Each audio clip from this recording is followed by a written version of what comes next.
ಇವತ್ತು ಬೆಳಗಾವಿಯಿಂದ ಇಂಗ್ಲಿ ಚಲೋ ಈ ಕರೆಯನ್ನ ನಮ್ಮ ರಾಜ್ಯ ಅಧ್ಯಕ್ಷರು ಗಂಗಾಧರ ಕುಲಕರ್ಣಿ ಅವರು ಕೊಟ್ಟಿದ್ರಿಂದ ಸೊ ಇಡೀ ರಾಜ್ಯದ ಮೂಲೆ ಮೂಲೆಯಿಂದ ನಮ್ಮ ಎಲ್ಲ ಪದಾಧಿಕಾರಿಗಳು, ಹಿಂದೂ ಸಂಘಟನೆಯವರು ಮತ್ತು ಭಾಜಪದವರು ಕೂಡ ಈ ಪ್ರತಿಭಟನೆಗೆ ಕೈ ಜೋಡಿಸಿದ್ದಾರೆ.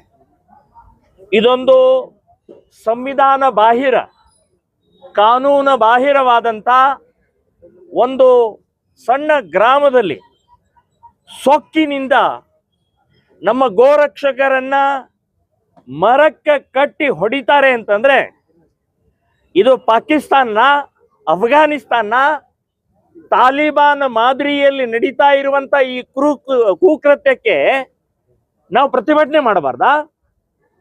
ಇದನ್ನು ಖಂಡಿಸಬಾರ್ದಾ? ಇವತ್ತು ಡೈವರ್ಟ್ ಮಾಡುವಂತ ಪ್ರಯತ್ನವನ್ನ ಕಾಂಗ್ರೆಸ್ ಸರ್ಕಾರ ಮಾಡ್ತಾ ಇದೆ. ನಮ್ಮ ಹುಡುಗರ ಮೇಲೆ ಬೇರೆ ಬೇರೆ ರೀತಿಯ ಅಪಾದನೆಗಳನ್ನು ಹಾಕ್ತಾ ಇದ್ದಾರೆ. ಗೋರಕ್ಷಕರು ಯಾರಿದ್ದಾರೆ ಅವರು ಎಂದೂ ಯಾವತ್ತಿಗೂ ಕೂಡ ಡೈವರ್ಟ್ ಆಗುವಂತ ಬೇರೆ ಕುಕೃತ್ಯ ಮಾಡುವಂತವ್ರು ಅಲ್ಲ. ಇದನ್ನು 100ಕ್ಕೆ 100 ನಾನು ಹೇಳ್ತಾ ಇದ್ದೀನಿ. ಸೊ ಒಂದು ಕಂಬಕ್ಕೆ, ಒಂದು ಗಿಡಕ್ಕೆ ಕಟ್ಟಿ ಹೊಡಿತಾರೆ ಅಂತನ್ನುವಂಥದ್ದು ಇದು ಬಹಳ ಗಂಭೀರವಾದಂತ ವಿಷಯ. ಸರ್ಕಾರ, ಡಿಪಾರ್ಟ್ಮೆಂಟು ಬಹಳ ಗಂಭೀರವಾಗಿ ತಗೊಳ್ಬೇಕು.